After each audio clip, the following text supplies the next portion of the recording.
বাজান আলোচনা শুরু, এদিক সেদিক কোনো ভূমিকা টুমিকা নাই, ডাইরেক্ট আলোচনা সরাসরি। বাকি ওয়াজ নাই, সব নগদ ওয়াজ। কি ওয়াজ? সব নগদ, বাকি ওয়াজ নাই, সব নগদ। এই যে পশ্চিম গায়ে খাওয়া ঈদগাহ ময়দানে যে জলসা অনুষ্ঠিত হচ্ছে, আল্লাহ রাব্বুল আলামিন ডাকে আয় ফেরেশতারা, ওইখানে ওই জলসায় কারা কারা বসছে? নারী পুরুষ, আবাল বৃদ্ধ বনিতা, যুবক যুবতী, তরুণ তরুণী, কিশোর কিশোরী যারা বসে গেছে, সকলের নামগুলা লিস্ট করো। নাম লিস্ট হয়ে গেল। ফেরেশতারা বলে আল্লাহ কি করব? এদের প্রত্যেকের নামের বিপরীত, প্রত্যেকের নামের এগেনস্টে 320 জন করে ফেরেশতা জান্নাতে ঢুকাও। বলে ঢুকাইলাম, এখন কি করব? ওই জায়গায় ওরা বসে যখন বলবে একবার সুবহানাল্লাহ, তখন তোমরা এই 320 জন ফেরেশতা মিলিয়ে তার নামে জান্নাতের মধ্যে, তার বেহেশতের বাগানের মধ্যে 320টা ফলের গাছ লাগাইয়ে দিবা। বাগানের নগদ না বাকি? এইখানে সুবহানাল্লাহ হবে, ওইখানে গাছ লাগানো হবে। আল্লাহ কয় ফেরেশতারা একটা যেন ডাবল না হয়, মানে সব কি নতুন নতুন গাছ দিতে হবে, একটাও যেন ডাবল না হয়। যদি ডাবল হয় খবর আছে, কিন্তু ফেরেশতারা অ্যালার্ট হয়ে গেছে, আল্লাহ ডাবল হবো না, কিয়ামত পর্যন্ত লাগালেও ডাবল হবে না। সুবহানাল্লাহ বলে বাস আলোচনার দিকে চলছি। এইখানে যখন একবার সুবহানাল্লাহ বলবেন, ওখানে গাছ কটা লাগবো? 320টা। আবার বলেন সুবহানাল্লাহ, আবার 320টা। আবার বলবেন আল্লাহু আকবার, 320টা। লা ইলাহা ইল্লাল্লাহ 320টা। আলহামদুলিল্লাহ 320টা। আস্তাগফিরুল্লাহ 320টা। যতবার তাসবিহ চলবে অতবার গাছ লাগানো, কথা কয় না, চলবে। আল্লাহু আকবার, আরো জোরে বলে আল্লাহু আকবার। এবার সামনে আলোচনার দিকে। তারপরে ফেরেশতারা কয় আল্লাহ, আনসারি হুজুর যখন মোনাজাত দিব, দিয়ে যখন যাবো, তখন তোরা ব্যাখ্যা যাবো, কোন যাবো? কয়ারা ব্যাখ্যা নিয়ে কেউ কম্বলের নিচে, কেউ লেপের নিচে ঘুমাই যাবো। আল্লাহ কয় যে ঘুমাবে না। আবার এমন ফেরেশতারা রে, আমার এমন বান্দা আছে, পৃথিবীর তামাম মানুষ ঘুমন্ত, আমার এমন কিছু বান্দা আছে যারা হাহুতের জগতে বিরাজ করে। আল্লাহু আকবার বলে, জোরে বলুন আল্লাহু আকবার। জগৎ হচ্ছে 80,000, জোরে বলুন সুবহানাল্লাহ। জগৎ কত? 80,000। আল্লাহু আকবার। দলিল কোথায়? তাফসীরে মাআরিফুল কোরআন, সূরা ফাতিহার তাফসীর। এই হাদিসটা বর্ণনা করেছেন নবীজির সাহাবী আবু দারদা রাদিয়াল্লাহু তাআলা আনহু থেকে এই হাদিসটি বর্ণিত আছে। এই পৃথিবীর মতো করে আল্লাহ রাব্বুল আলামিন আরো 80,000 জগৎ, 80,000 আলম বানিয়ে রেখেছেন। সুবহানাল্লাহ বলেন না? ওই 80,000 জগতের মধ্যে মানুষ বসবাস করার উপযোগী না, ওইখানে মানুষ বসবাস করিতে পারিবে না। এই পৃথিবীটা মানুষের বসবাসের উপযোগী করে আল্লাহ তৈরি করেছেন। আল্লাহ পাকের আরো যত জগৎ আছে, তাই তো বলা হয় আলহামদুলিল্লাহি রাব্বিল আলামিন। তাই তো বলা হয় আল্লাহ সকল প্রকার প্রশংসা আল্লাহ রাব্বুল আলামিনের জন্য, যিনি অসংখ্য জগতের প্রতিপালক, যিনি অসংখ্য জগতের রব। একটা জগতের নয়। আমার নবীকে যারা বিশ্ব নবী বলে, তাদের কাছে আমার নবীর মান সম্মান, আমার নবীর সম্মানের কোনো প্রশ্ন নাই। নবীজিকে বিশ্ব নবী বললে নবীজির শানের খেলাপ হয়, নবীজির মানের খেলাপ হয়। নবীজিকে বিশ্ব নবী বলা যাবে না। কেন? বিশ্ব নবী বললে, বিশ্ব বললে আমরা পৃথিবীটাকে বুঝি। বিশ্ব বললে কি বুঝেন?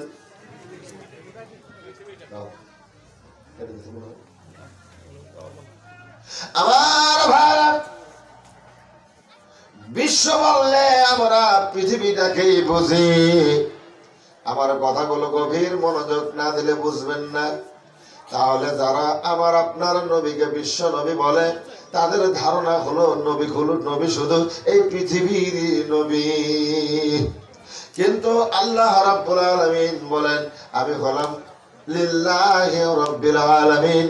আমি আল্লাহ যেমন অসংখ্য জগতের মালিক, অসংখ্য জগতের প্রতিপালক, অসংখ্য জগতের রব হলাম আমি আল্লাহ। নবী গো, আপনাকেও তেমনি আমি আল্লাহ অসংখ্য জগতের রহমত করে পাঠাইছি। ওয়া মা আরসালনাকা ইল্লা রাহমাতাল লিল আলামিন। জোরে বলা যাবে কি সুবহানাল্লাহ? আল্লাহ বলেন, আমি যেমন অসংখ্য জগতের আল্লাহ, অসংখ্য জগতের রব, নবী গো আপনিও তেমন অসংখ্য জগতের জন্য আপনাকে আমি রহমত স্বরূপ পাঠিয়ে দিয়েছি।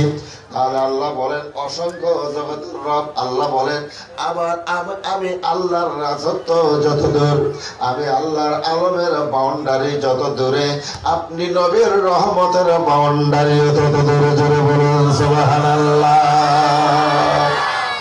আমার মায়ার নবী বিনা গো আপন বলতে কেহ নাই জগতে। আমার নূর নবী যে মহিনা গো আপন বলতে কেহ নাই জগতে। যাহারা তোমার অতি গো আপন, তারা সবাই মিলে মিশে তোমায় পহরাইবে কাফন।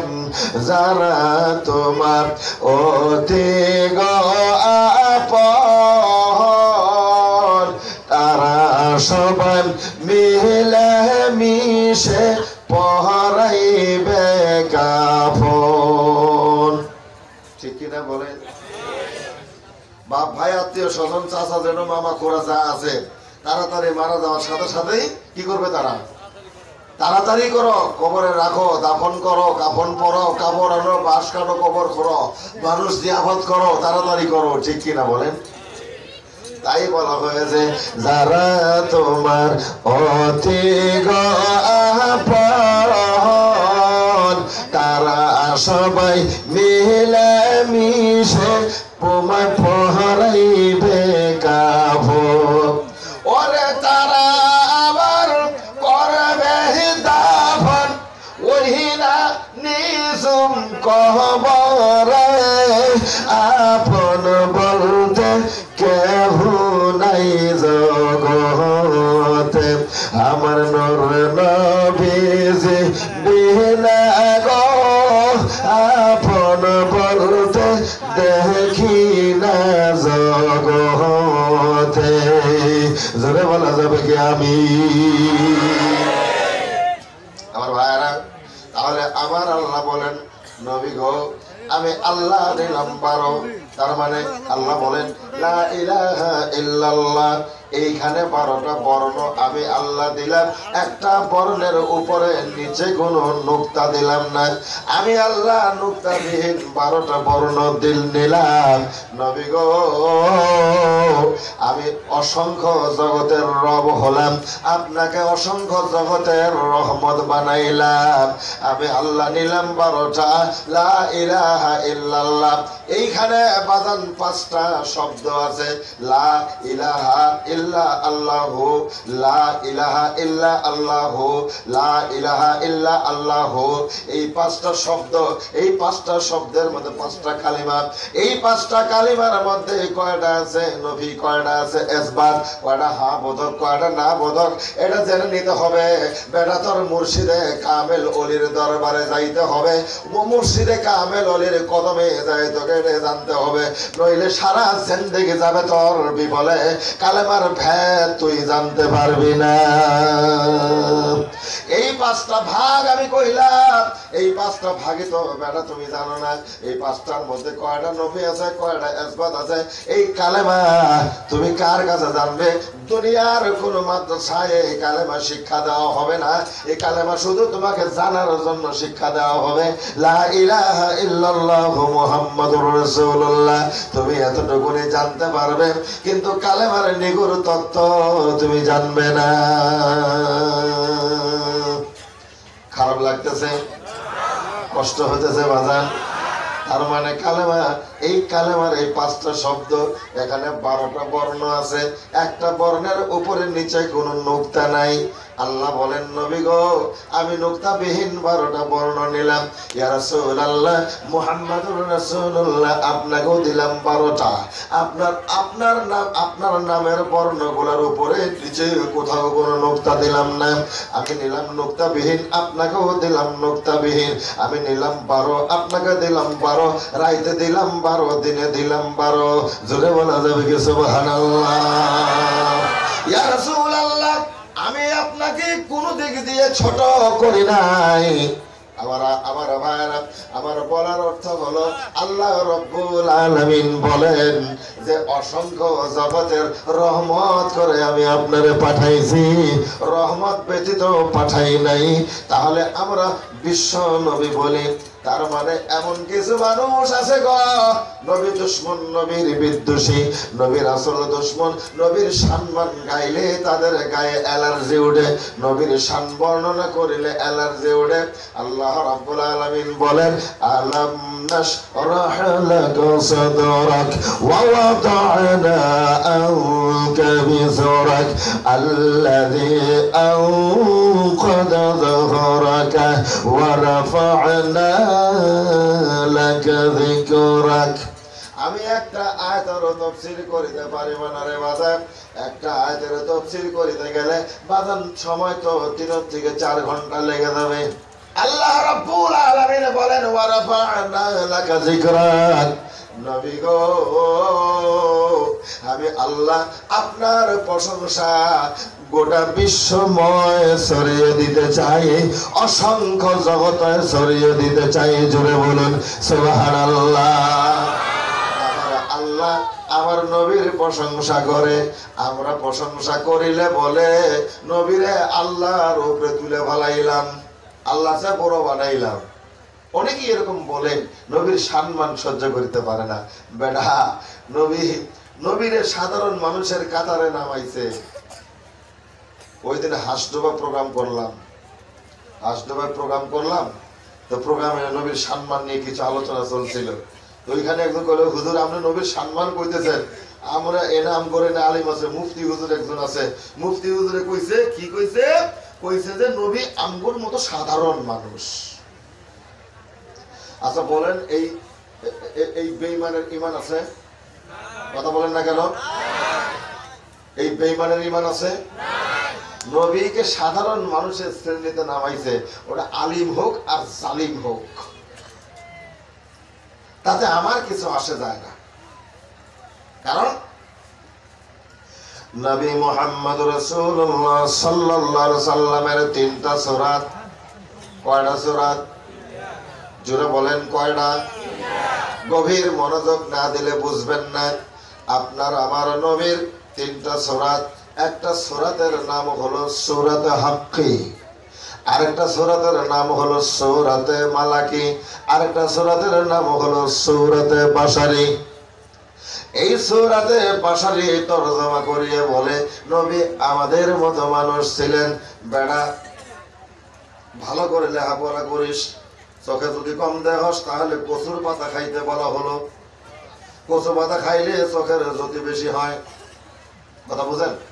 কচু পাতা খাবি, কচু পাতা খাইলে চোখের যদি বাড়বে, রাত্রে কুপুরি কানা হইলে রাত্রে চোখে দেখে না, এটা মানে সি ভিটামিনের অভাব হয়ে গেছে চোখে।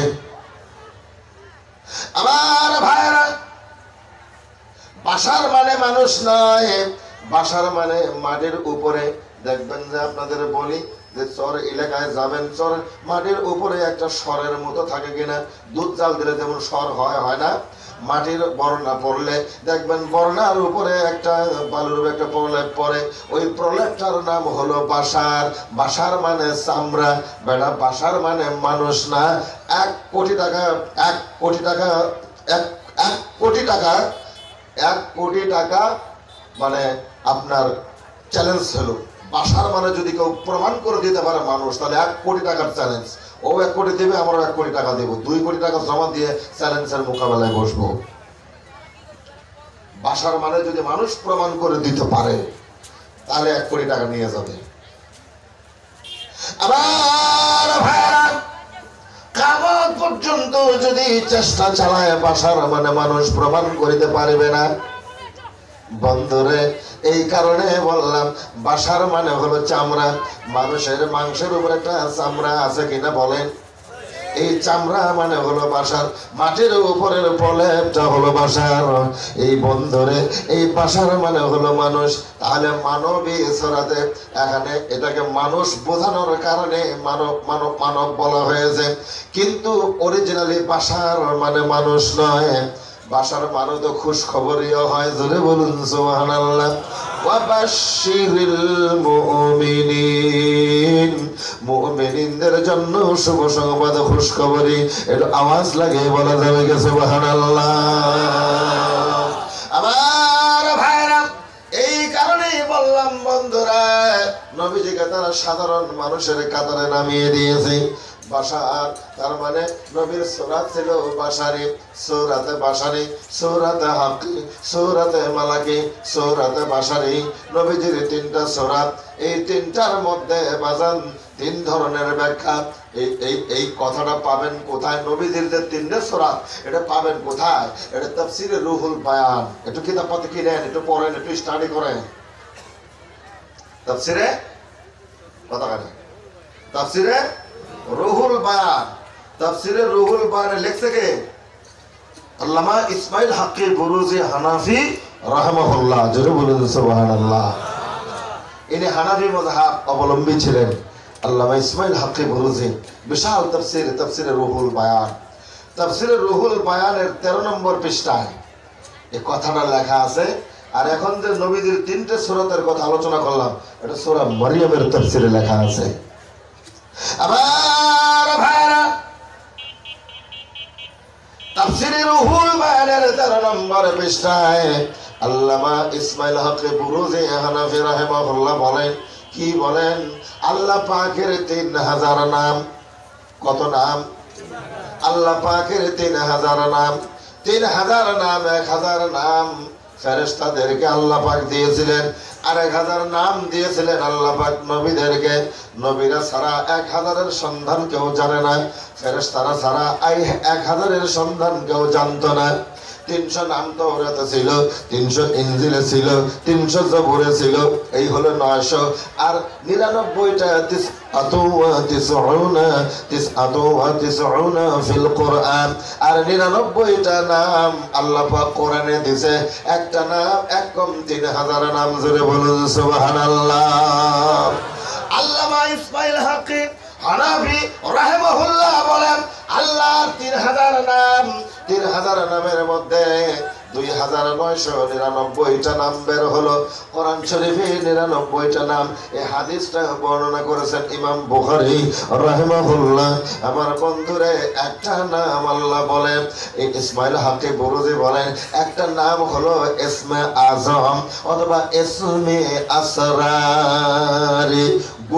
গোপন নামের মধ্যে একটি নাম আছে, ওই নামটা আল্লাহ কোরআনেও বলে নাই। একটু আওয়াজ লাগিয়ে বলা যাবে কি সুবহানাল্লাহ? কোন মাদ্রাসার ঘরে নাই, কোন মাদ্রাসায় নাই, নাই, কোন ইউনিভার্সিটির মধ্যে নাই। ওই নামটা কোথায় আছে বাজান? ওই নামটা পাওয়ার জন্য, জানার জন্য বন্ধুরে আপনাকে একজন ওলিয়ে কামেলের দ্বারস্থ হতে হবে। তার হাতে হাত দিয়ে কালেমা পড়ে বন্ধুরে ঈমান গ্রহণ করিতে হবে। বায়াতে রাসূল গ্রহণ করিয়ে আপনি তার কাছ থেকে নামটা নিতে হবে। ওই নামটা যখন আমি আপনাকে বলে দিব তখন আপনিও জানেন, আমিও জানি যে আপনিও জানেন, কিন্তু এই নামটা যে এই নাম হয় এটা আপনি জানেন না। সব আলিমরাই জানে, জোরে বলুন সুবহানাল্লাহ। পৃথিবীতে যত আলিম আছে সব আলিমরাই এই নামটা জানে, কিন্তু এই নামটাই যে এই নাম হয় এটা জানে না, জোরে বলুন সুবহানাল্লাহ। একটা কথা বলি বাবা, ফকির যখন কই ফেলেছে তো ফকিরই করি কথা কোন লাগে।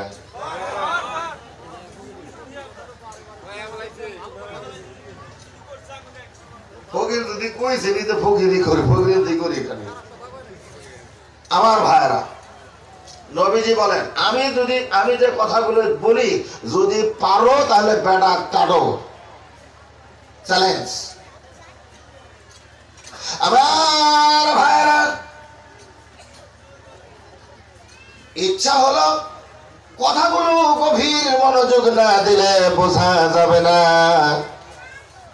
আল্লাহর নবী বলেন, হাদিস শরীফ থেকে শোনাচ্ছি, আশ-শরিয়াতু আকওয়ালি। আবার আল্লাহর নবী বলেন, আশ-শরিয়াতু আকওয়ালি। শরীয়ত হলো আমি নবীর কওল, শরীয়ত হলো আমি নবীর কথা, আমি নবী যাহা বলি এটার নাম হলো শরিয়ত। আল্লাহর নবী বলেন, ওয়াত-তারিকাতু আফআলি। আর তরিকত হলো আমি নবীর কর্ম, আমি নবী যাহা করি ওটা হলো তোমাদের জন্য তরিকত, আমি নবীর কর্মটা তোমাদের জন্য তরিকা। তার মানে তোমাদেরকে ওইভাবেই চলতে হবে। ওয়াল হাকিকাতু আহওয়ালি। আর হকিকত হলো আমি নবীর অবস্থা। আহওয়ালি মানে অবস্থা, আমি নবীর অবস্থার নাম হলো হকিকত। ওয়াল মারিফাতু আসরারি। আর মারিফাত হলো আমি নবীর গোপনীয়তা, আমি নবীর অবস্থার নাম হলো হকিকত, আর আমি নবীর গোপনীয়তার নাম হইল মারিফাত। এই চারটা জিনিস বন্ধুরে, এই চারটে জিনিস ইমাম মালিক রইসুল ইমাম ফখরুল উলামা রাইসুল মুহাদ্দিসিন ইমাম মালিক রাহিমাহুল্লাহ, উনি আহমদ শরীফের মধ্যে বলেন বন্ধুরে, উনি মুসনাদে ইমাম মালিকের মধ্যে ঘোষণা করেন। কথাটা কিভাবে লেখছে, যে ব্যক্তি শরীয়ত শিখিল, গভীর মনোযোগ, যে ব্যক্তি শরীয়ত শিখিল তরিকত শিখিল না, ওই লোকটা হলো ফাসিক। কি বলছে? কথা বলেন না কেন? কি ফাসিক? যে লোকটা শরীয়ত জানলো, তরিকত জানলো না, হকিকত জানলো না, মারিফত জানলো না, শুধু শরীয়ত নিয়ে চলছে, এই লোকটাকে ইমাম মালিক বলছেন ফাসিক। কি বলছে? এরপরে বলেন, যে লোকটা শরীয়ত জানলো না, মারিফত জানলো, খালি মারিফত নিয়ে ব্যস্ত রইল, এই লোকটাকে বলছেন ইমাম মালিক জিন্দিক। ফাসিক মানে গুনাহগার, ফাসিক মানে কথা বলে, ফাসিক মানে গুনাহগার, আর জিন্দিক মানে হলো কাফির। জিন্দিক মানে কথা বলে, জিন্দিক মানে কাফির। এবার বলছেন, এবার দুটাই মানে শরীয়ত, তরিকত, হকিকত, মারিফত, এই চারটাই যারা বজায় রাখিয়ে চললো এরা হলো কামেলে ইনসান। জোরে বলুন সুবহানাল্লাহ, আর জোরে সুবহানাল্লাহ। এই জন্য কোনোটাকেই নেগলেক্ট করা যাবে না, এই জিনিসটা বোঝানোর জন্য আমি কইলাম। যারা ভণ্ডামি করে ওরা তো ভণ্ডই, ওরা কি কথা বলবেন? যারা ভণ্ডামি করে ওরা ভণ্ডই, ওদের কোনো কথা নাই, ওদের সম্পর্কেও কোনো আলোচনা নাই, ওরা রাস্তা, ওদের পথ ভুল হয়ে গেছে, পথ ভ্রষ্ট হয়ে গেছে, এদেরকে আল্লাহ ছাড়া কেউ হিদায়াত দিতে পারবে না। ঠিক কিনা বলেন? আল্লাহ ছাড়া এদেরকে কেউ হিদায়াত দিতে পারবে না। কিন্তু ভণ্ডামি এক জিনিস আর তরিকত আলাদা জিনিস। জোরে বলুন সুবহানাল্লাহ। আমার ভাইরা, আমি আপনাদেরকে নিয়ে আলোচনা দিচ্ছিলাম বন্ধুরে, কথা আবার মনে আছে। সেটা হলো আল্লাহর নবী মুহাম্মদুর রাসূলুল্লাহ সাল্লাল্লাহু আলাইহি সাল্লামকে আল্লাহ বলেন, আমি দিলাম 12, আপনারা দিলাম 12, দিনে দিলাম 12, রাইতে দিলাম 12। তার মানে হলো আল্লাহ রাব্বুল আলামিন বলেন যে এই 12 24টা দিয়ে আমি আদমের বডির চেসিসটা তৈরি করেছি। যে আকাশের মধ্যে অন্ধকার রাত্রে যে আদম সূরাত দেখা যায়, ওইখানে 13টা তারকা দিয়ে আল্লাহ পাক আদম সূরাত বানিয়ে দিয়েছেন। ওই আদম সূরাতের মধ্যে যে চেসিসটা বানানো হয়েছে, এই চেসিসটা মুহাম্মদুর রাসূলুল্লাহর চেসিস বানানো হয়েছে। জোরে বলুন সুবহানাল্লাহ। আমার ভাইরা, এই কারণেই বলা হচ্ছে বন্ধুরা, এই চেসিসের মধ্যে লা ইলাহা ইল্লাল্লাহ মুহাম্মাদুর রাসূলুল্লাহ এই 24টা হরফ দিয়ে, 24টা বর্ণ দিয়ে, এই দিকে 12, এই দিকে 12, ডান সাইডে 12, বাম সাইডে 12, এই 12 24টা।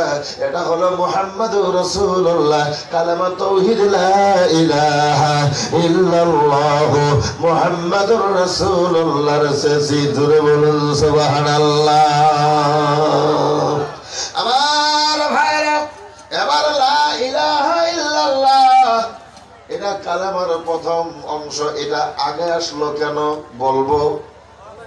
এটা কেন আগে দিল? মুহাম্মাদুর রাসূলুল্লাহ কেন পরে দিল? বন্ধুরে, লা ইলাহা ইল্লাল্লাহ আগে আসার কারণ হলো এটা হলো পৃথিবীর মানুষের কর্ম।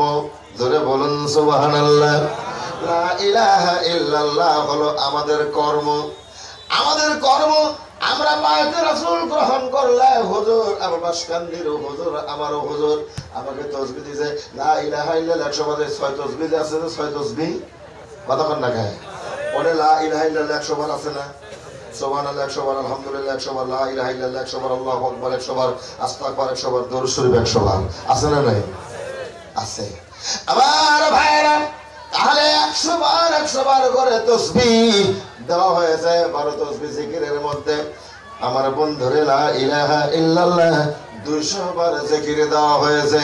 তার মানে হলো বন্ধুরে, এটা হলো আমাদের কর্ম। এটা আমাদের কর্ম, এটা করতে হবে। কর্ম কেমনে? কিয়ামতের দিন ধর্মের কোনো বিচার হবে না, মানুষের কর্মের উপরেই তার বিচার হবে। আওয়াজ দিয়ে বলুন সুবহানাল্লাহ। আল্লাহ বলেন, আল্লাযী খালাকাল মাউতা ওয়াল হায়াতা লিয়াবলুয়াকুম আইয়ুকুম আহসানু আমালা ওয়া হুয়াল আজিজুল গফুর। আল্লাহ রাব্বুল আলামিন বলেন, যিনি হায়াত ও মওত সৃষ্টি করেছেন, আল্লাযী খালাকাল মাউতা ওয়াল হায়াতা, যিনি হায়াত আর মওত সৃষ্টি করেছেন। কেন সৃষ্টি করেছেন? তার কারণ হলো আল্লাহ রাব্বুল আলামিন মানুষকে একটা পরীক্ষা নেবেন। লিয়াবলুয়াকুম, তোমাদেরকে পরীক্ষা করার জন্য। কিসের পরীক্ষা? কি পরীক্ষা হবে? কিসের পরীক্ষা নেবে আল্লাহ? আইয়ুকুম আহসানু আমালা, তোমাদের মধ্যে কারা বেশি ভালো কর্মে, কারা বেশি ভালো। একটু আওয়াজ লাগিয়ে বলা যাবে কি সুবহানাল্লাহ। কর্ম যদি ভালো হয় তাহলে তোমার ধর্মটা ভালো হবে, কর্ম যদি খারাপ হয় তোমার ধর্মটা খারাপ হয়ে যাবে। এই কারণে বাজার কর্ম আগে দেওয়া হয়েছে। সুবহানাল্লাহ বলে, কর্মটা আগে দেওয়া হয়েছে। এখন আসুন কর্মটা পালন করবেন কেমনে? কেমনে পালন করবেন? এই কর্মটা যে পালন করবে, এর কারণে দিছে মানে লা ইলাহা ইল্লাল্লাহ কর্ম, আর মুহাম্মাদুর রাসূলুল্লাহ হলেন আমাদের ধর্ম। জোরে বলুন সুবহানাল্লাহ। মুহাম্মাদুর রাসূলুল্লাহ কি? মুহাম্মাদুর রাসূলুল্লাহ কি? আরো জোরে বলেন কি? মুহাম্মাদুর রাসূলুল্লাহ সাল্লাল্লাহু আলাইহি ওয়াসাল্লাম হলেন আমাদের ধর্ম।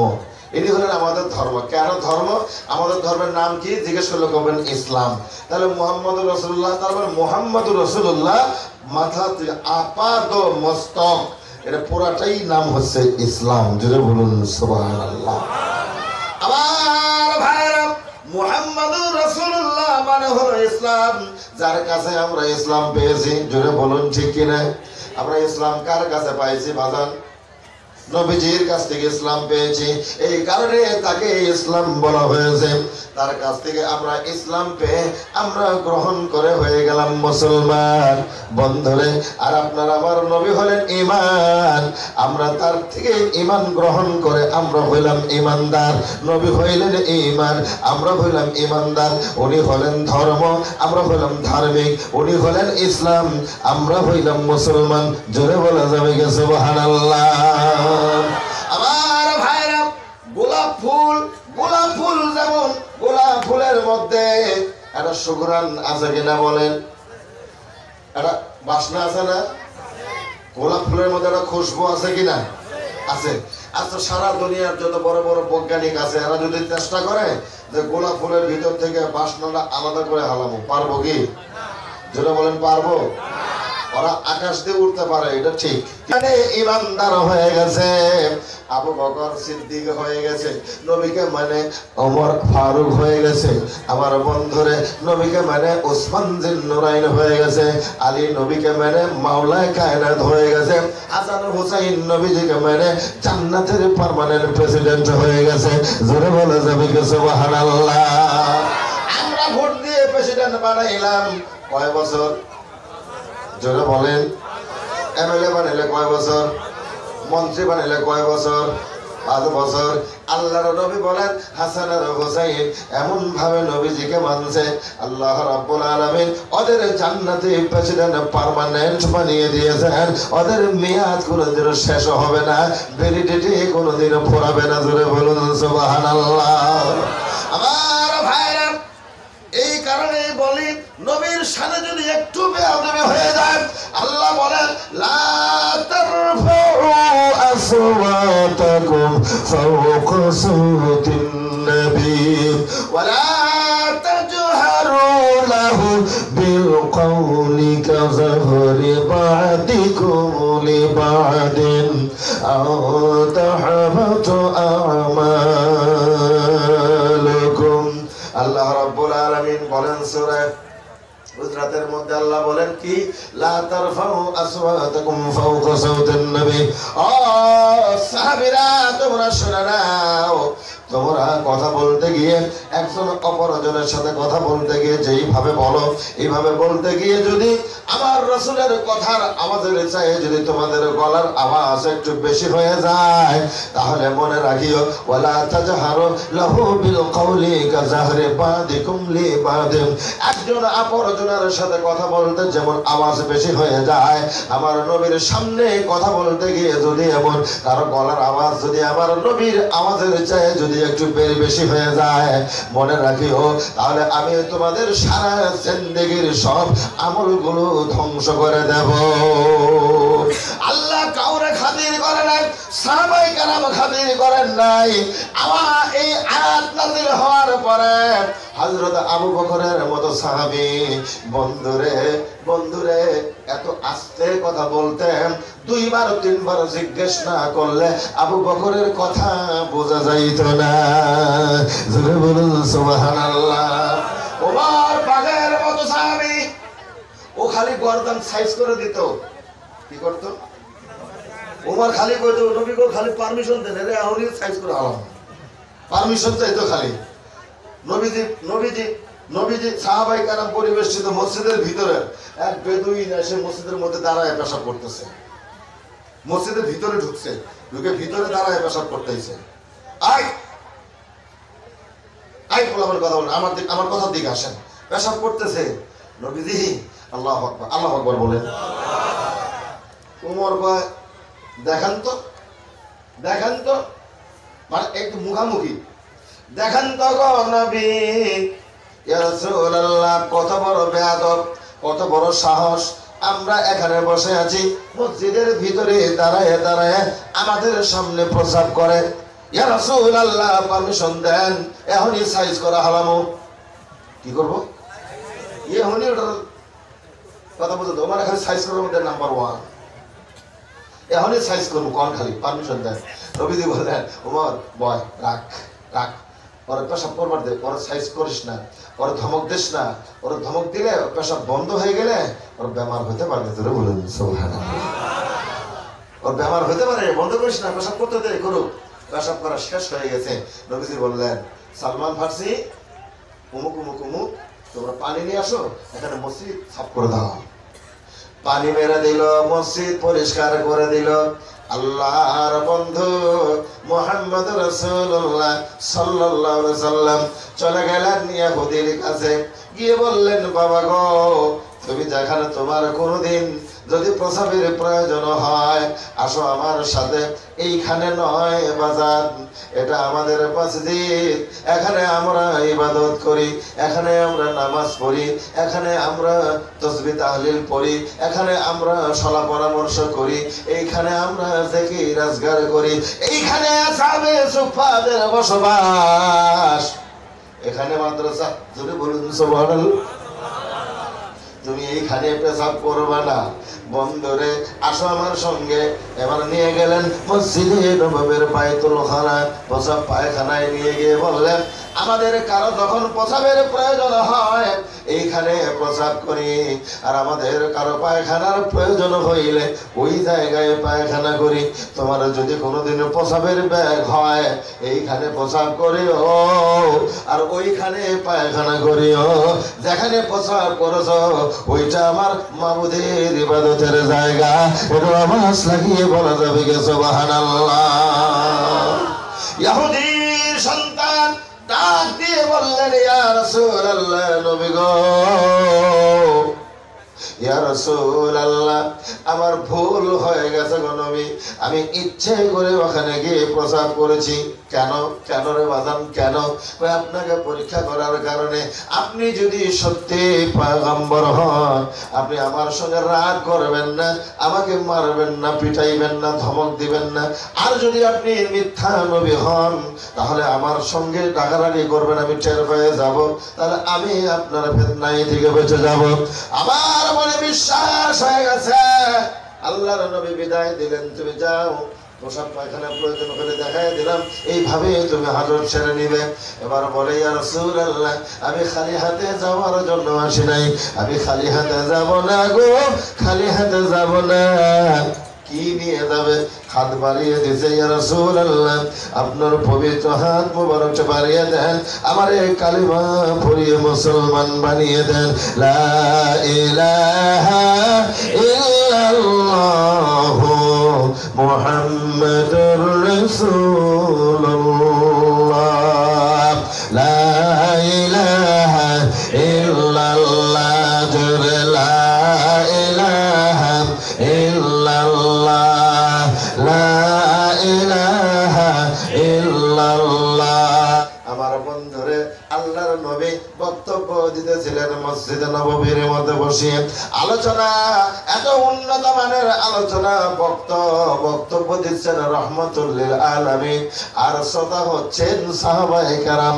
যেমন বক্তা তেমন শ্রোতা। জোরে বলুন সুবহানাল্লাহ। শ্রোতা হচ্ছেন হযরত আবু বকর, ওমর, উসমান, আলী, তালহা, জুবাইর, এরা হচ্ছেন নবীর শ্রোতা। আর বক্তব্য দিচ্ছেন রহমাতুল লিল আলামিন। আমার বন্ধুরে, আলোচনা দিতে দিতে এক পর্যায়ে এসে চলে গেছে। গভীর মনোযোগ দিবেন বাধা। এক পর্যায়ে চলে গেছে, নবীজি বলতেছেন, 12 সূর্যের তাপ হবে কিয়ামতের ময়দানে। 12টা সূর্যের তাপ কিয়ামতের ময়দানে। চন্দ্র সূর্য যখন মানুষের মাথা 1 বিঘত উপরে চলে আসবে, সূর্যের তাপে মাটিগুলো তামাকাশা হয়ে যাবে। প্রচন্ড সূর্যের তাপে গুনাহগারের মাথার চান্দিগুলো ফেটে গিয়ে মগজগুলো নাক কান দিয়ে বয়ে পড়বে, মুখ দিয়ে বয়ে পড়বে, গাল বেয়ে বেয়ে পড়বে, এমন একটা অবস্থার সৃষ্টি হয়ে যাবে। আল্লাহর নবী এই বলতেছিলেন, এমন সময় একজন সাহাবী, হাদিসটা বুখারী শরীফের মধ্যে, ইমাম বুখারী রাদিয়াল্লাহু তাআলা আন অথবা ইমাম বুখারী রাহিমাহুল্লাহ বলেন, قال النبي صلى الله عليه وسلم, একজন সাহাবী এসে নবীকে জিজ্ঞাসা করলো, মাতা সাআ, নবী গো কিয়ামত কবে হবে গো নবী? আপনি যে কিয়ামতের কথা আলোচনা দিচ্ছেন, এই কিয়ামত কবে হবে গো নবী?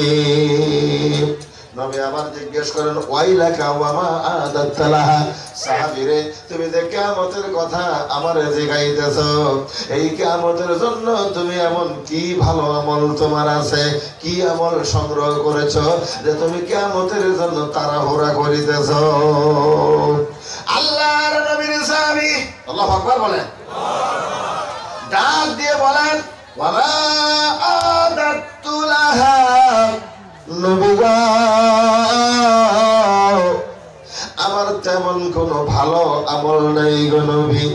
ইমাম বুখারী অন্য হাদিসে এই হাদিসটাই অন্য হাদিসে রেফারেন্সে ডাক দিয়ে বলেন, লা সালাতা لا من كلام كثير لا صلاة من كثير ولا صوم ولا صدقة ولا صوم ولا صدقة رواه البخاري।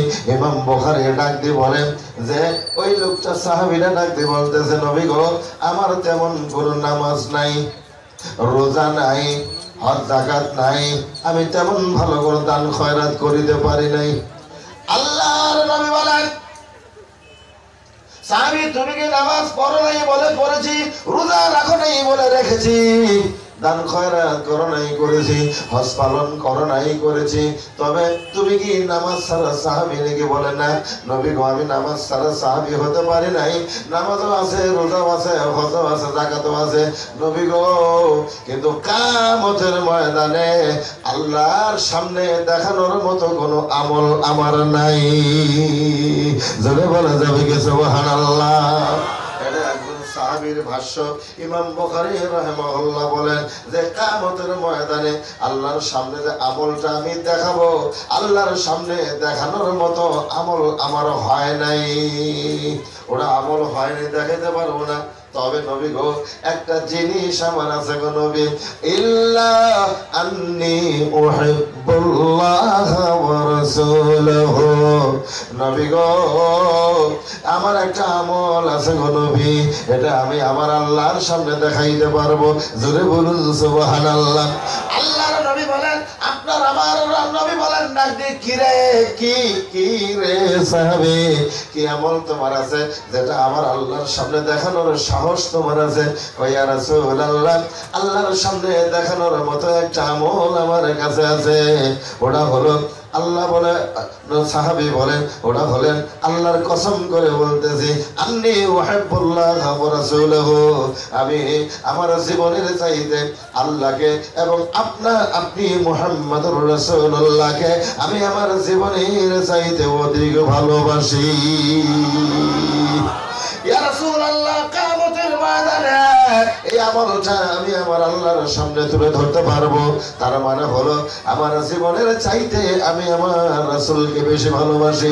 একজন মহিলা উহুদের ময়দানে যাবে, জিহাদের উহুদের যুদ্ধে যাবে, নবী আমার ডাক দিলেন, এক ডাক দেওয়ার জন্য সহায় সহানুভূতিকারীকে যারা সাহায্য দেওয়ার জন্য যারা এসেছে, একজন মহিলা একটা ছোট্ট সন্তান 6 মাসের কোলে করে নিয়ে আল্লাহর নবীর সম্মুখে এসে দাঁড়িয়ে বলছেন, ইয়া রাসূলুল্লাহ এই জিহাদের জন্য সবাই সব জিনিস দিল, নবী গো আমি তো কিচ্ছু দিতে পারলাম না, আমার স্বামী নাই, আমার বাবা নাই, আমার ভাই নেই, আমার স্বামী আর সবাই জিহাদের ময়দানে শহীদ হয়ে গেছে গো নবী। ইয়া রাসূলুল্লাহ আমি কি দিব আপনাকে? আমার এই ছোট্ট সন্তান 6 মাস বয়স, এই সন্তানটাকে আমি জিহাদের ময়দানে দিলাম। আল্লাহর নবী বলেন, এটা জিহাদের ময়দানে নিয়ে কি করব? এটা তো প্রতিপালনের জন্য আর মানুষের প্রয়োজন হবে। ও মহিলা বলে, নবী গো লালন পালন করার জন্য দেই নাই। কেন দিয়েছ? বলে আপনি যখন জিহাদের ময়দানে সেনাপতিত্ব বরণ করবেন, কাফের বেঈমানরা যখন আপনাকে তীর তলোয়ার মারবে, ইয়া রাসূলুল্লাহ আমার এই সন্তানটাকে আপনি ঢাল হিসাবে ব্যবহার করবেন। আমার মনে বিশ্বাস 2-4-10-20টা তীর খায়া হজম করে দিতে পারবে। এটাকে আমি এই কারণে দিয়েছি, আমি প্রতিপালন করার জন্য দেই নাই গো নবী। তারা নবীকে জীবন দিয়ে ভালোবাসতো, জীবনের চাইতে অধিক ভালোবাসতো। ওয়াল্লাহি ওয়াল্লাহি ওয়াল্লাহি, আল্লাহর নবী বলেন, ইমাম বুখারী শরীফের মধ্যে একটা কিতাবুল ঈমানের অধ্যায় সূচনা করেছেন। এই অধ্যায়ের সূচনার মধ্যে প্রথম একটা হাদিস এনেছেন, হুব্বুল ঈমান, হুব্বে রাসূল মিনাল ঈমান, একটা হাদিস এনেছেন। এই হাদিসটার নাম হলো, রাবি হলেন আনাস, আল্লাহর নবীর সাহাবী। আনাস বলেন, ওয়া আনাস রাদিয়াল্লাহু তাআলা আনহু قال قال رسول الله صلى الله عليه وسلم لا يؤمن أحدكم حتى يكون أحب إليه من والده وولده والناس أجمعين। ইমাম বুখারী রাহিমাহুল্লাহ বলেন, কিয়ামত আল্লাহর নবীর উপরে ঈমান আনতে গেলে নবীর ঈমান হলো হুব্বে রাসূল, মানে নবীর প্রেমের নাম হলো ঈমান। যার অন্তরে নবীর প্রেম আছে তার মধ্যে ঈমান আছে। যার অন্তরের মধ্যে নবীর প্রেম ভালোবাসা নাই তার মধ্যে ঈমান নাই। আওয়াজ দিয়ে বলা যাবে কি সুবহানাল্লাহ? নিজের চাই, নিজের জীবনের চাই, নিজের জান, বিবি, বাল বাচ্চা, আত্মীয় স্বজন, পিতা মাতা, এমনকি তাম দুনিয়ার মানুষের চাইতে নবীজিকে আপন জেনে নিতে হবে। জোরে বলুন সুবহানাল্লাহ। যে নবীর প্রেম ভালোবাসা না থাকিলে ঈমান হয় না। নবীর প্রেম ভালোবাসা অন্তরে না থাকিলে ঈমান হয় না। নবীর প্রেম ভালোবাসার নামই হলো ঈমান। যার অন্তরে নবীর প্রেম আছে তার অন্তরে আছে।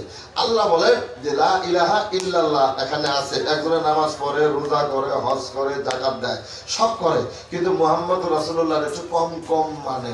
আল্লাহ বলেন ওইখানে আমি নাই। সুবহানাল্লাহ বলেন, যদি বলেন সুবহানাল্লাহ, ওইখানে আমি নাই। একজন ধরেন মুহাম্মদুর রাসূলুল্লাহরে মানে, কিন্তু নামাজ পড়ে, রোজা করে, কিন্তু মাঝে মধ্যে পড়ে, মাঝে মধ্যে পড়ে না।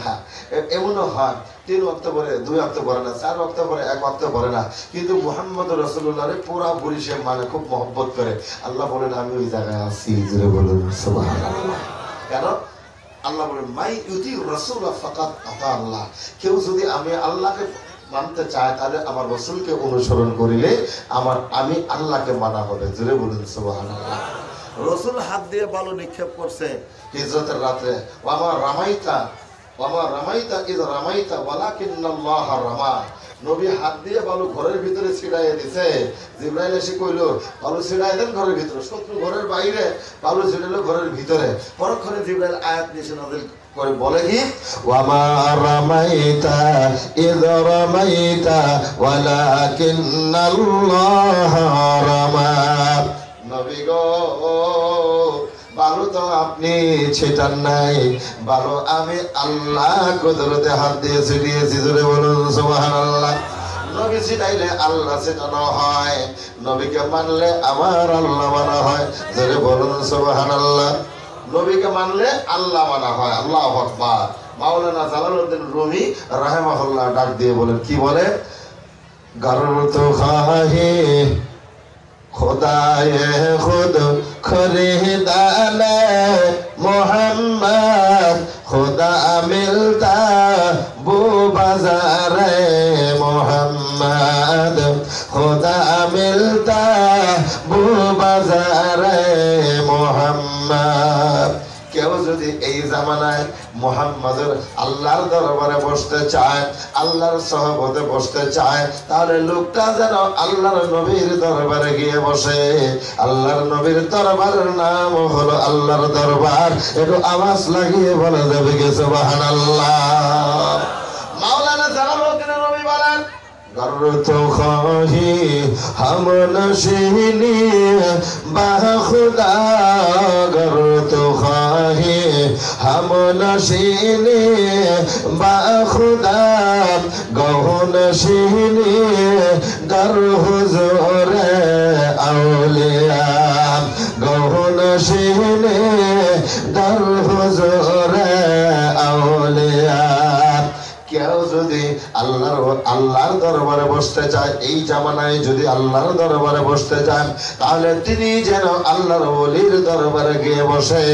আল্লাহর ওলির দরবারে গিয়ে বসলে আল্লাহর দরবারে বসে যাওয়া হবে। ধরে বলুন সুবহানাল্লাহ। আল্লাহ হক্কানি ওলিদের কথা আল্লাহ রাব্বুল আলামিন কোরআনুল কারিমে অসংখ্যবার বলেছেন। এই কারণে বাজার আমি আপনাদের কাছে বললাম মুহাম্মদুর রাসূলুল্লাহকে মানার মাধ্যম হলো আপনি নিজে নিজে মানতে পারবেন না, মুহাম্মদুর রাসূলুল্লাহকে মানার কারণে একটা মাধ্যম আপনাকে গ্রহণ করিতে হবে। একটু আওয়াজ লাগিয়ে বলা যাবে কি আমি? বাস, আলোচনা শেষ। অসংখ্য মহিলারা পর্দার আড়ালে বসে আছে, ওদের জন্য খালি একটা কথা বলবো, সময় দিবেন একটু আমাকে? মহিলারা, অসংখ্য মহিলারা আছে, ওরা সুযোগ পায় না, ওদের জন্য একটা কথা বলবো, এই কথাটা একটু গভীর মনোযোগ দিয়ে শুনতে হবে আমার ভাইয়েরা। তাহলে ইমাম বুখারীর মা কার মা? কার মা? আর জোরে বলে। ইমাম বুখারীর মা। ইমাম বুখারী 11 বছর বয়স, মতান্তরে 12 বছর বয়স হবে। ইমাম বুখারীর চোখ অন্ধ হয়ে গেছে। আল্লাহু আকবার বলেন। চোখ অন্ধ হয়ে গেছে, কিছু দেখে না। ইমাম বুখারীর মা তাহাজ্জুদ নামাজ পড়ে, গভীর রাতে তাহাজ্জুদ নামাজ পড়ে নামাজের সিজদার মধ্যে যায় দোয়া করতেছে, আল্লাহ গো আমি মা হয়ে দোয়া করি। কারা? মা। আমি মা হয়ে তোমার কাছে দোয়া চাই আল্লাহ, আমার সন্তানের চোখ অন্ধ হয়ে গেছে, আল্লাহ গো তুমি আমার সন্তানের চোখ ভালো করে দাও।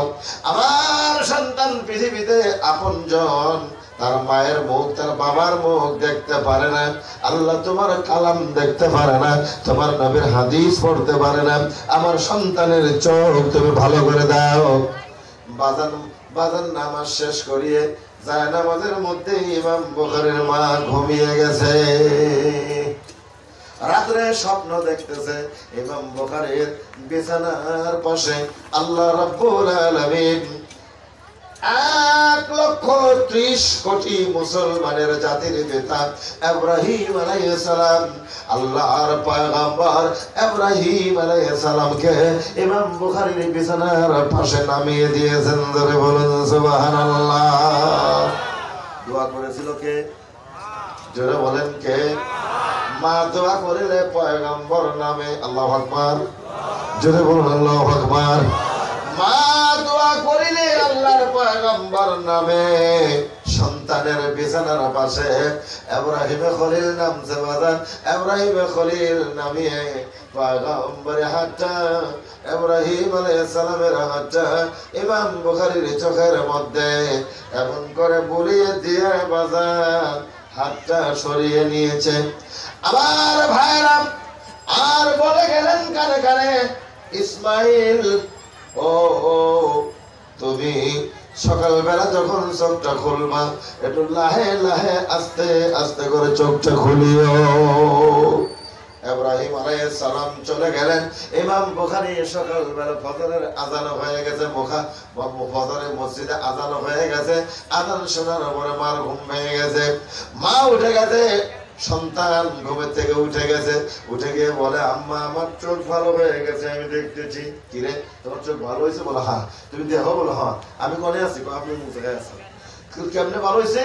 মা ভালো কেমনে মানে দুনিয়ার মানুষের চোখের নজর যেখানে যায় শেষ হয়, আমি ইমাম বুখারীর নজর ওইখান থেকে শুরু হয়। জোরে বলুন সুবহানাল্লাহ। এমন ভালো হইছে দুনিয়ার সব মানুষের নজর যেখানে শেষ, আমি ইমাম বুখারীর নজর ওইখান থেকে স্টার্ট। জোরে বলুন সুবহানাল্লাহ।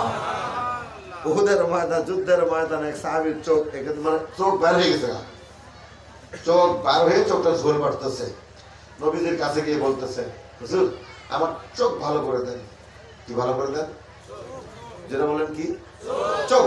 আমার চোখ ভালো করে দেন। শিরিক হয়ে গেল না? চোখ ভালো করে দেন আল্লাহরে কোয়া লাগছাম, নবীরে বলো কে? এটা তো শিরিক হয়ে গেল। নবীর কাছে কিছু চাইলেই যদি শিরিক হয় তাহলে সাহাবীরা মনে হয় শিরিক একটু কম বুঝতো,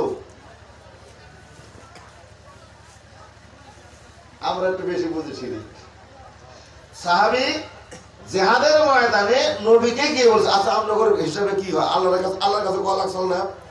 সন্তান চাইলে আল্লাহর কাছে চাও, চোখ খারাপ হয়েছে আল্লাহর কাছে চাও, গুনাহ হয়েছে মাপ কার কাছে চাওয়া লাগবো।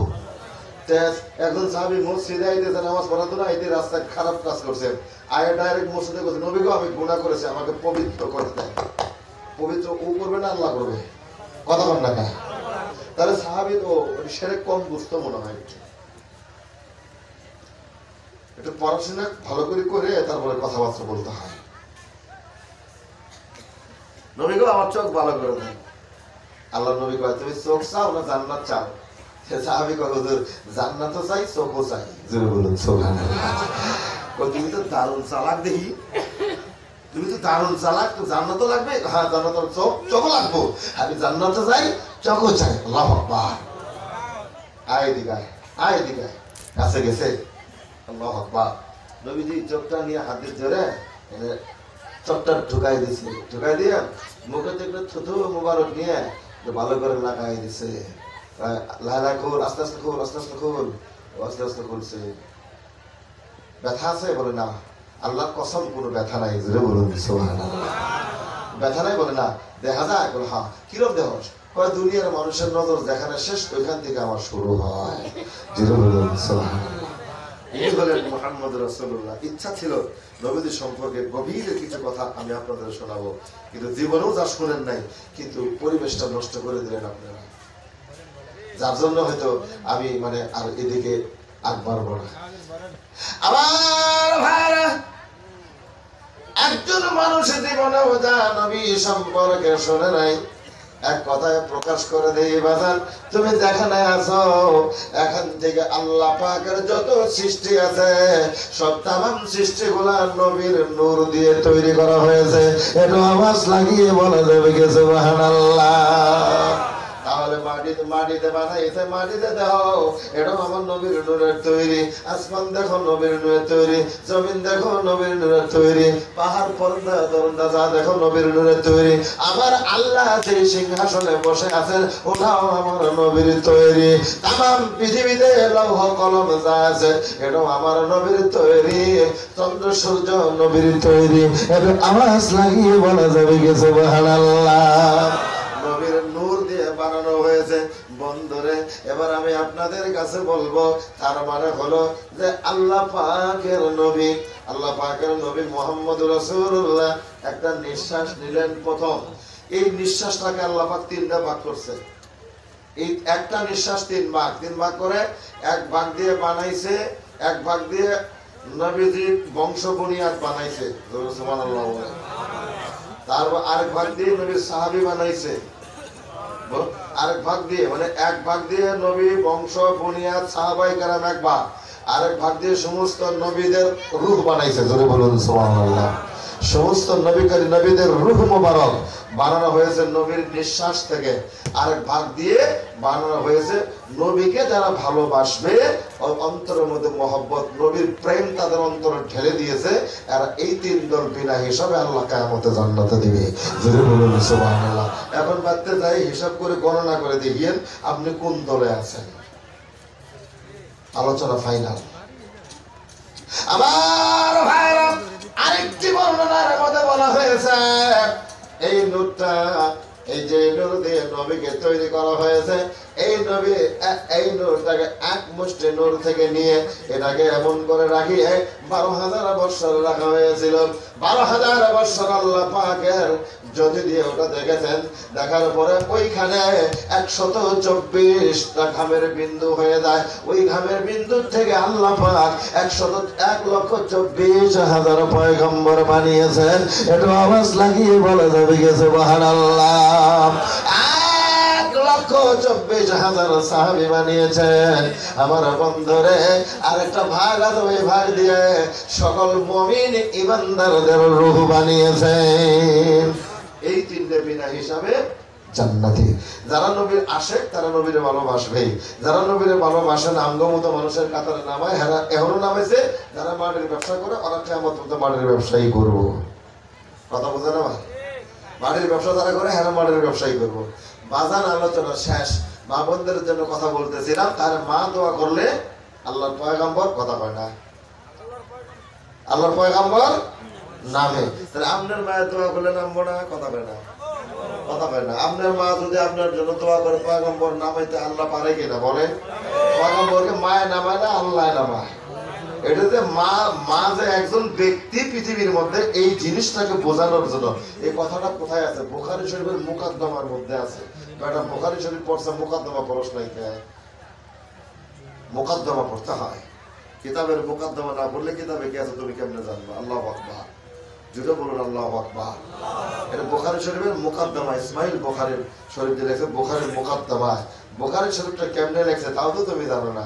বুখারী শরীফে লেখা হয়েছে, এই বুখারী শরীফ শোনানোর কারণে আল্লাহ ইমাম বুখারী প্রথম কাবা শরীফে গিয়ে 2 রাকাত নামাজ পড়েছে, আল্লাহর কাছে বলছে। তারপরে মদিনায় গিয়ে কি কি লেখছে বুখারীতে সবগুলো নবীজিকে শোনাইছে। ও নবীজি মনে হয় কবরে শুনে মনে হয়, তাই না? কতক্ষণ না? তাহলে ইমাম বুখারী বিশ্বাসে ছিলেন নবীজি ইন্তেকাল করেন নাই, নবী হায়াতুন নবী, এর উপরে বিশ্বাস ছিল ইমাম বুখারীর। জোরে বলুন সুবহানাল্লাহ। নবীজিকে শোনাইছে বুখারী শরীফটা। তারপরে লেখা হয়েছে 6 লক্ষ হাদিস নিয়ে বসছিলেন, তারপরে 3 লক্ষ, তারপরে 1 লক্ষ, তারপরে 1 লক্ষ তো বিশাল হয়ে যাবো, এরা পড়তে পারবো না। তারপরে বুখারী শরীফের মধ্যে মূল হাদিসের সংখ্যা হলো 9082টা।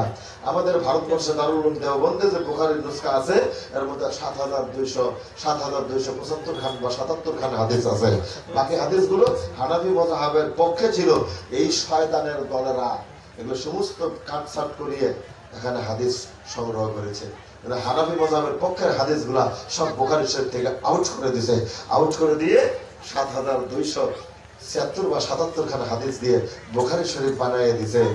এটা আপনারা পড়েন, এটা আমরা পড়ি, এটা পড়ি আমরা আলিম হই। বুখারী শরীফের হাদিসের সঙ্গে মূল হাদিস হলো 2500, 2600 সামথিং হাদিস, এটা মূল হাদিস। রিপিট সহ নিয়ে হলো হাদিস 7275 খান। মূল মানে প্রথম জীবন ইমাম বুখারীর প্রথম জীবনের নুসখার মধ্যে হাদিসের সংখ্যা হলো 9082টা। এই কথাটা বলছে কারা? এই কথাটা বলছেন যিনি, তিনি হচ্ছেন হাফিজ ইবনে হাজার আসকালানী রাহিমাহুল্লাহ।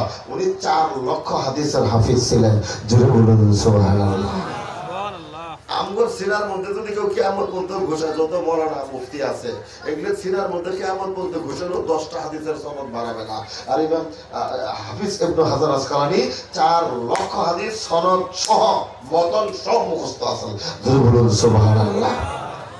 বেটা ওই হাদিস, এই কথাটা উনি বলছেন বুখারীতে 9082টা হাদিস আছে, কিন্তু হাদিস দেখি আমরা 7275 বা 77 খান। বাকি হাদিস আউট। কারা আউট করলো? এদিকে যাব না বাজান, ওগুলো ঘটনা ইতিহাস আমরা জানি। বুখারী, মুসলিম, তিরমিজি, নাসাই, আবু দাউদ, ইবনে মাজাহ, এই 6টা 66, এই 66 6টা হাদিসের মধ্যে সব মূল হাদিস সবগুলো মিলিয়ে গণনা করা হয়েছে 29,999টা হাদিস আছে এই 6টা হাদিসের মধ্যে। তার মধ্যে মূল হাদিসের সংখ্যা হয়েছে 17,000, বাকিগুলো সব রিপিট হাদিস। আর পৃথিবীতে বর্তমানে হাদিসের সংখ্যা হয়েছে 12,66,665 খান হাদিস এখনো পৃথিবীতে রয়ে গেছে। সুবহানাল্লাহ বলেন। তাহলে আমরা এই 30,000 পরিয়ে 12 লক্ষর সাথে মোকাবেলা চলবে? এই জন্য তো ভেজালটা লাগছে। এটা জায়েজ নাই, এটা জায়েজ নাই, ওটা জায়েজ নাই, ওটা জায়েজ নাই, এটা বেদাত, ওটা বেদাত, এটা করা যাবে না, এটা শিরক, এই জন্যই ভেজালটা লাগছে। সুবহানাল্লাহ বলেন। বাজার আলোচনা শেষ, এখন আসছেন এটা ঈদগাহর ময়দান। কিসের ময়দান? ঈদগাহর ময়দান।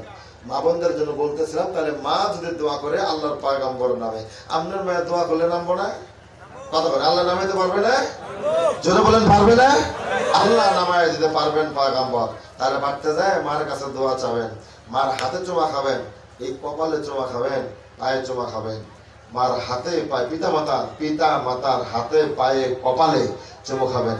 ও পায়ে চুমা খাইতে আপনার লজ্জা লাগে, মাথা ঝোঁকাইলে আপনি শিরিক হবো, এটা আপনি শিরিকের ভয় পান।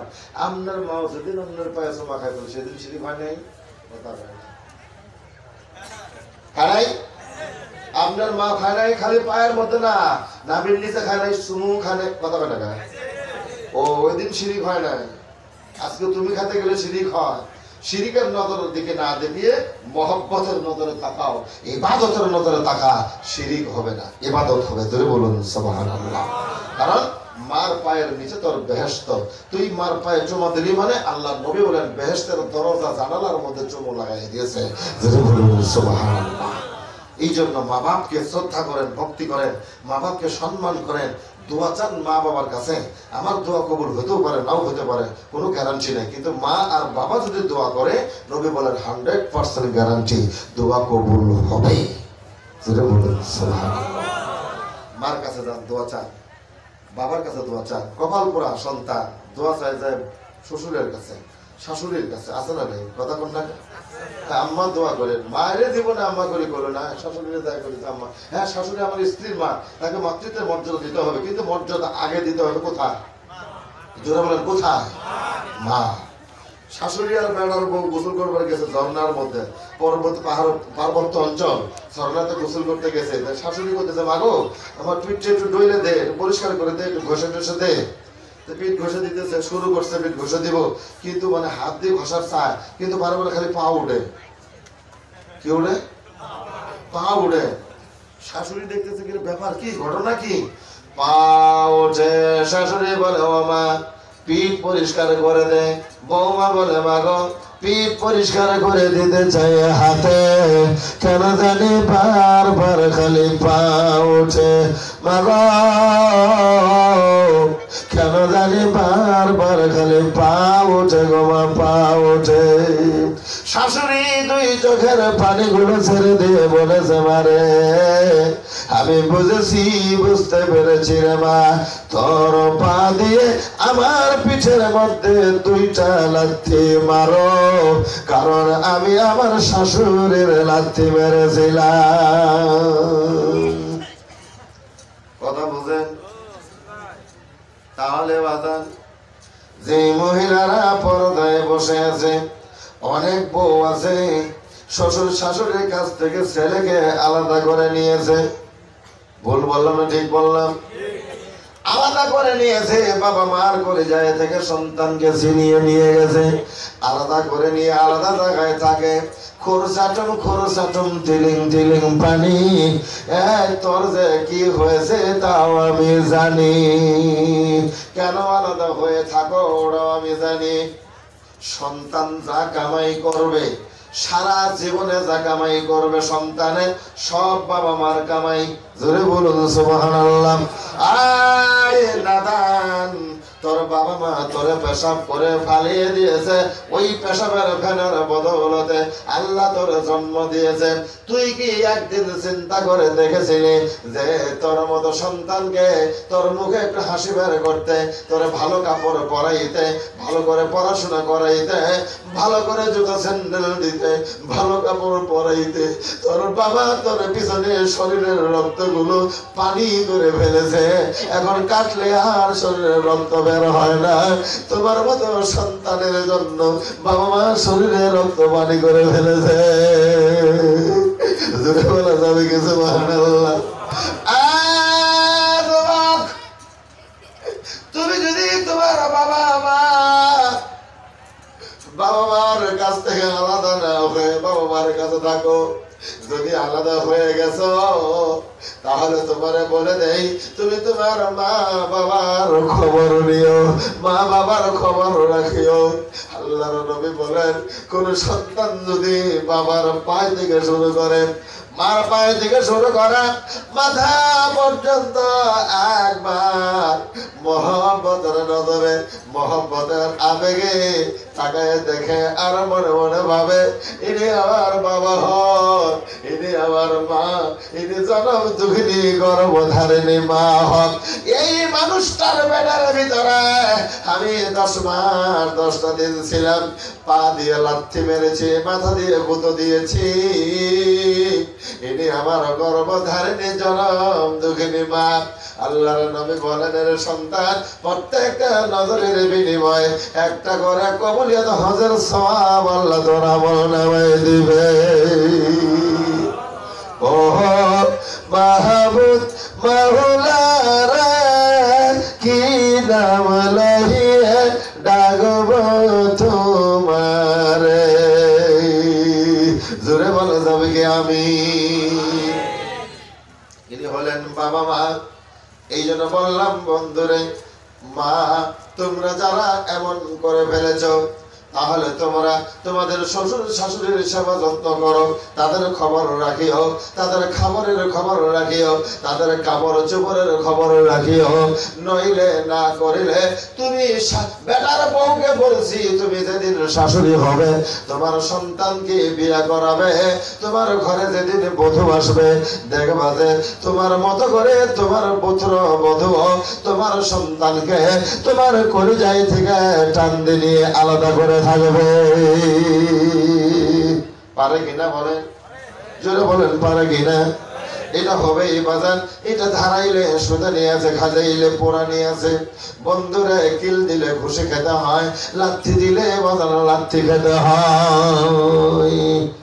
তুমি ডিমান্ড করে 1 লক্ষ বা 2 লক্ষ টাকা নিয়ে বিয়ে করেছো, তুমি রেডি হয়ে যাও, তোমার বেটিকে 5 লাখ দিতে হবে, কারণ তুমি ধার করে নিয়েছো, এটা তোমাকে সুদ দিতেই হবে। জোরে বলুন ঠিক কিনা? বাজান এই পর্যন্ত আলোচনা দিলাম।